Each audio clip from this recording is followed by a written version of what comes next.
എനിക്കിപ്പോൾ ഈ ഒരു അറേഞ്ച്മെൻറ്റിനെ പറ്റിയാണ് അഭിനന്ദിക്കാനായിട്ട് എനിക്ക് തോന്നുന്നത്. കാരണം ഇവിടെ വരുമ്പോൾ തന്നെ ആൾക്കാർ പ്രഘോഷകരായി മാറുന്ന പോലെയുള്ള ഒരു ആ ഒരു അനുഭവമാണ് എനിക്ക്.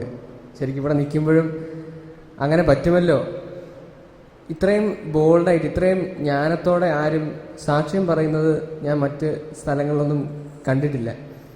എനിക്ക് തോന്നുന്നു തീർച്ചയായിട്ടും ജ്ഞാനത്തിൻ്റെ ക്ലാസ് ആദ്യത്തെ 2 ദിവസം ബ്രദർ തരുന്നതുകൊണ്ടാണ്. എനിക്ക് തോന്നുന്നു മറ്റെന്തിനേക്കാളും ഈ 5 ദിവസവും ജ്ഞാനത്തെപ്പറ്റി തന്നെ ആയാലെന്താ എന്ന് പോലും എനിക്ക് ചോദിക്കാനായിട്ട് എനിക്ക് ഇപ്പോൾ ഈ അവസരത്തിൽ തോന്നുന്നു. ഏതായാലും ഈ ഒരു മഹാസംഭവമാണ്. തീർച്ചയായിട്ടും ഓരോരുത്തരെയും പ്രത്യേകമായിട്ട് വിളിച്ചു കൊണ്ടുവന്നിരിക്കുകയാണ്. എനിക്ക് പലപ്പോഴും തോന്നാറുണ്ട്, ഈ ഇതുപോലൊരു നാട്ടിൽ ഓരോരുത്തർക്കും ഓരോ രാജ്യം പോലും ദൈവം അസൈൻ ചെയ്ത് തന്നിട്ടുണ്ടോ എന്നൊക്കെ നമ്മൾ ചിന്തിക്കണം. കാരണം പലയിടത്തും അവർക്ക് തന്നെ അറിയില്ല പ്രാർത്ഥിക്കേണ്ട ആവശ്യമൊന്നും. അപ്പോൾ ഇങ്ങനെയൊക്കെ ജ്ഞാനം കിട്ടുമ്പം നമുക്ക് തീർച്ചയായും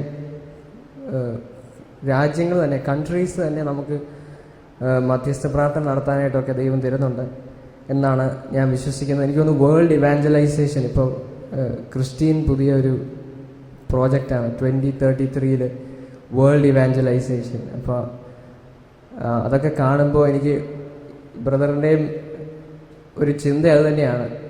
വരവ് തീർച്ചയായിട്ടും ഇവിടെ തന്നെയാണ്. അങ്ങനെ വിശ്വസിക്കുമ്പോഴാണ് കർത്താവിന് രാജ്യമുള്ളത്, ഈശോ നമ്മുടെ കൂടെയുള്ളത്. കർത്താവ് ബ്രദറിനെ അനുഗ്രഹിക്കട്ടെ. എനിക്ക് കിട്ടിയ ഉൾക്കാഴ്ചകൾ പറയുന്നുണ്ടോ? എനിക്ക് കിട്ടിയ ഉൾക്കാഴ്ച പ്രധാനമായിട്ടും കാനായിലെ വിവാഹ വിരുന്നിൻ്റെ അവസരത്തിൽ മാതാവ് ഒരു പെറ്റീഷനാണ്, അല്ലെങ്കിൽ ആ ഒരു വിവാഹ സമയത്ത് ഉണ്ടായിരുന്ന ഒരു അഭിമാനക്ഷതം മാത്രം കണ്ടുകൊണ്ടാണ്, ഒരുപക്ഷെ അതായിരിക്കും കണ്ടത്.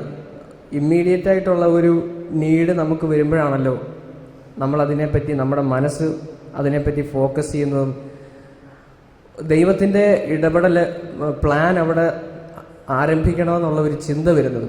അപ്പം ശരിക്കും മനുഷ്യരെന്ന് നമ്മൾ ജീവിക്കുമ്പം we are flesh and blood. അപ്പോൾ അങ്ങനെ ഒരു അനുഭവം ഒരുപക്ഷെ മുമ്പിൽ വരുമ്പോഴാണ് നമ്മൾ ജ്ഞാനം തരണമെന്ന് പ്രാർത്ഥിക്കുന്നതും ജ്ഞാനം നമ്മൾ അപ്ലൈ ചെയ്യുന്നതും.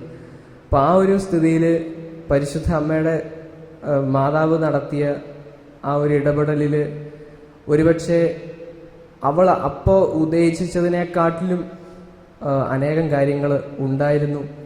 അപ്പോൾ അതുപോലെ തന്നെ എനിക്കിപ്പോൾ കിട്ടുന്ന ഒരു ഉൾക്കാഴ്ച എന്ന് പറഞ്ഞാൽ, നമ്മൾ ഇവിടെ ആയിരിക്കുമ്പോൾ നമ്മൾ ചെയ്യുന്ന ഓരോ ചെറിയ കാര്യവും വലിയ ഒരു ഇമ്പാക്റ്റ് ഉണ്ടാക്കുന്ന അതാണ്. ഒരു ചെറിയ വ്യക്തിക്ക് പോലും അങ്ങനെ സാധിക്കും. അണ്ണാറക്കണ്ണനും തന്നാലായതെന്ന് പറഞ്ഞ പോലെ സാധിക്കുമെന്നുള്ള ഒരു വിശ്വാസമാണ് എനിക്ക് കിട്ടിയത്. Thank you. കൈയടിച്ചോ? ആര് കൈയടിക്കാത്ത?